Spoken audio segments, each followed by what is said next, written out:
The essence of pure mysticism is creative activity. The essence of pure gnosis is reflected mysticism. The League placed a heavy curse over the ruins of Chrysaor, so no one would dare found a settlement there again.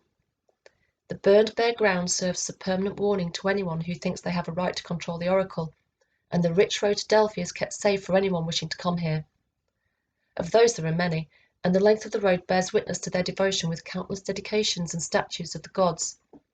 This is the holiest and most cultivated place on earth, and I am its High Priestess, initiated at the heart of spring. My initiation ceremony was a glorious occasion attended by the great men of our world, who also oversaw the appointment of many new saints. The shadow of death had already passed me by in the underworld of the cave, this part of the initiation having naturally been fulfilled by my true experience. Then the depth of fear had been illumined by the face of love in the dawning of a new day. It was said that I should occupy a pivotal role before the turning point of history finally came, heralding a golden age in our civilization. They told me there was no finer living instrument of the divine will than the Delphic oracle, and I believed them, until the moment when I was faced with one whose music was greater than all the words I could muster, either aloud or in the silence of my heart. Though I was restless for many days and nights prior to the event, and weak from fasting, when the moment for my transformation came and I partook of the mysteries, I was filled with confidence, peace, and joy. Now I have this position, I must serve for 15 years without reprimand, and then I shall become the Pythia for life, and no one shall stand above me in this world. It was the chief of all the saints who lifted the gossamer veil from my face and bade me drink deeply from the chalice of Apollo.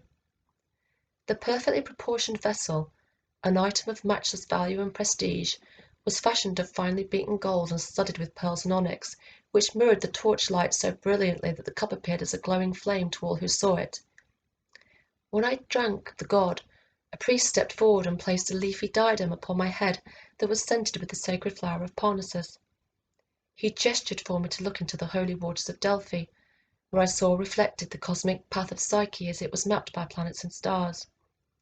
Time passed and the moon rose higher. A burning blue star, brighter than any other, was held in conjunction with the yellow lamp of night sphere of Zeus, father of the gods.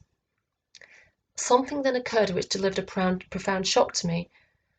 I was gazing deep into the dark and limpid waters, lulled into a state of trance by the light of the Father, when a massive figure suddenly materialized by my left shoulder, forcing me to jump in panic and thereby loosening the grip of this mortal coil upon my soul. In the moment that followed, I felt a wave of intense euphoria, as if I were lifted off my feet by the moon steeds drawing Artemis's chariot. The one who had appeared beside me was shining brighter than silver with eyes of mercury. I saw his winged cap and sandals, the staff with serpents twined around, and knew him at once to be Hermes, author of Time and Travellers, herald of the gods. It was then that I became as one with Psyche, and embarked upon my first awakened journeys into dreams, which all true priests and priestesses must undertake. The messenger of the gods henceforth became my guide, and showed me the way to the other worlds. I know that I bound to him forever throughout all the ages to come. It is written in the stars that by Zeus we are united. Many moons and countless dreams have passed since then, and much has changed at Delphi, which has flourished under the protection and influence of the League to become the holiest and most cultivated place on earth. The Council of the Great Amphictyon had a permanent seat and meets here twice a year to ensure the rites of Apollo are being observed correctly. Although I have his peace within me and my love of the god reigns supreme, I am sometimes moved in mysterious ways when I am bathing in Delphi's hallowed spring. It is as if I am bewitched by my own reflection. I now wonder what that could mean, what power it is that lives within the crystal waters to so detach my mind from reason. Perhaps it is a memory of the virgin nymph Castalia I see therein, for I have heard it said that she alone had hair as mine, and was thus beloved of the great god.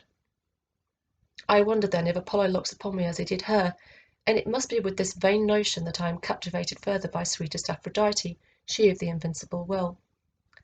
As the roses take bloom in my cheek, mirrored by my reflection in the sacred spring, I remove the golden amulets from my arms and free my peerless tresses.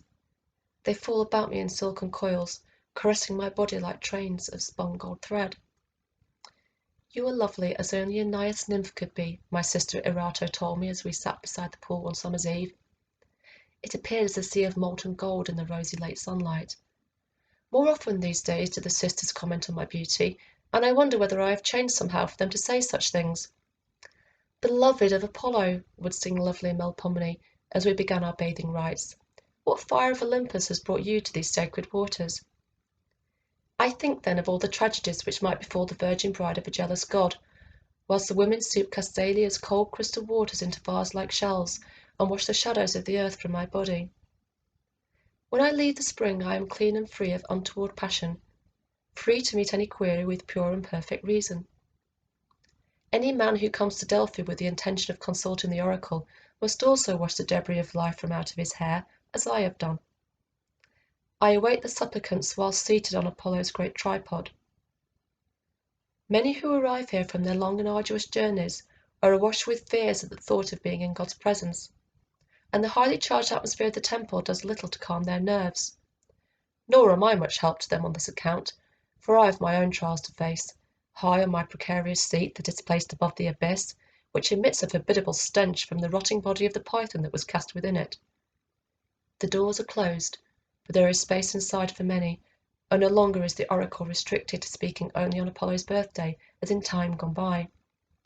Sometimes it is a full house, at other times there is a small number of supplicants, or even just one, depending on the price they have paid. We inhale the same sacred smoke, for it drifts beyond the adyton and into the main hall. Happy is the man who enters my house.